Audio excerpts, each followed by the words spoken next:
Seja bem-vindo às várias séries de estudos bíblicos sobre música sacra cristã. Eu sou Elias Linhares Thiago, pastor da Igreja Batista Regular Ebenezer.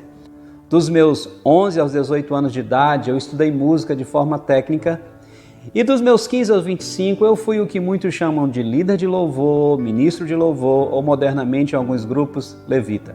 Eu espero que com o meu conhecimento bíblico, técnico, bem como com a experiência adquirida, eu possa ser um instrumento da graça de Deus para edificar a tua vida nesta área. Seja você músico, pastor ou interessado no assunto.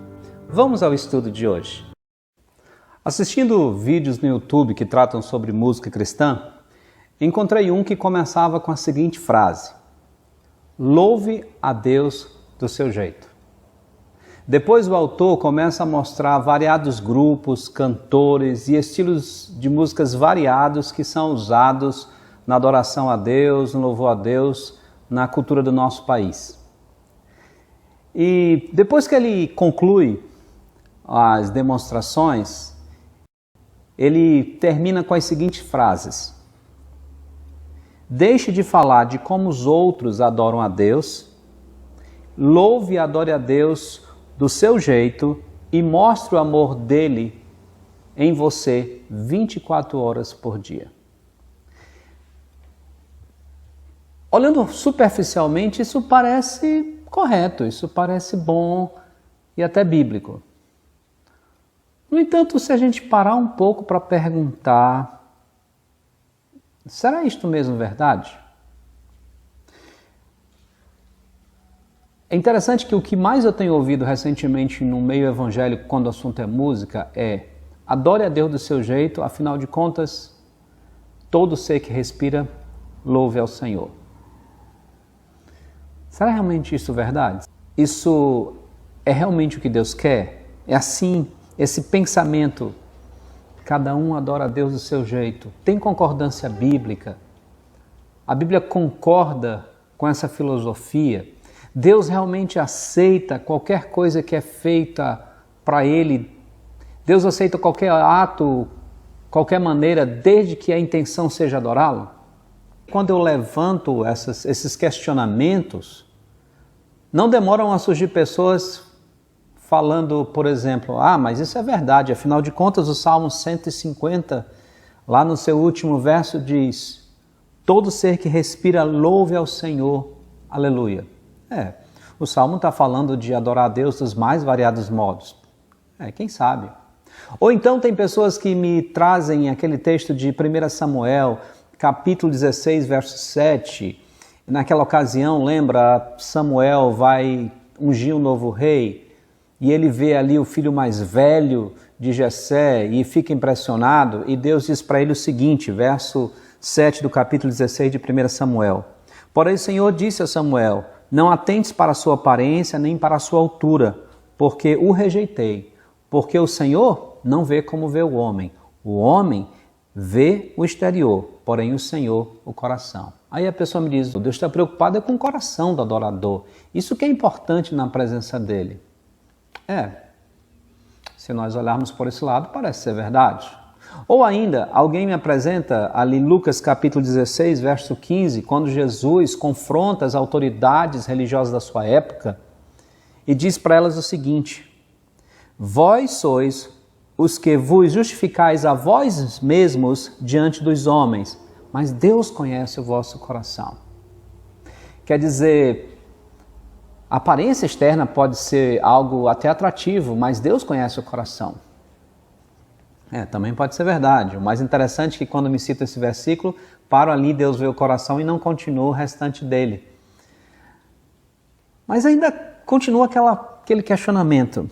Será mesmo isso é verdade? Será de fato que sinceridade, honestidade, boa vontade ou simples desejo de adorar a Deus é suficiente, não importando o modo, para que o Senhor aceite a adoração dada a Ele? Será que por uma pessoa ser sincera, por ela ser verdadeira no modo em que ela está adorando a Deus, que seu coração de fato transparente diante de Deus, isso é suficiente para que ele adore ao Senhor? É uma pergunta difícil, E eu creio que as palavras de Paulo para os irmãos de Éfeso devem ser também dirigidas a nós e à nossa consciência. Quando ele está falando com os irmãos de Éfeso, justamente por conta da cultura local, ele diz o seguinte, na carta aos Efésios, capítulo 5, verso 17. Por esta razão, não vos torneis insensatos, mas procurai compreender qual a vontade do Senhor. Paulo está dizendo, olha, não sejam como pessoas que não têm raciocínio, que não têm bom senso, mas vocês devem procurar a entender qual é a vontade de Deus para a vida de vocês. Mas aí nos vem aquela pergunta, tá, mas e qual é a vontade de Deus na área de música? Qual é a vontade de Deus quando o assunto é música sacra? Afinal de contas, no último vídeo eu falei que música é uma expressão cultural e a Bíblia não vai ter normas diretas para a nossa cultura. Então, como saber a vontade de Deus? Eu creio que o salmista nos dá uma pista excelente e com certeza sem erros. Quando ele diz no Salmo 119, verso 11, guardo no coração as tuas palavras para eu não pecar contra ti. Então, a Bíblia é o rumo certo. A Bíblia é aquela que pode nos dar o melhor e o único meio seguro para nós compreendermos qual é a vontade de Deus. O próprio Senhor Jesus, quando orou por nós, antes de ir ao Calvário, ele disse, santifica-os na verdade, a tua palavra é a verdade. Por essa razão eu te convido, a partir da próxima quinta-feira, se Deus nos permitir, a nós respondermos essa pergunta, ou começarmos a responder esta pergunta. Cada um adora a Deus do seu jeito? É isso mesmo que a Bíblia diz?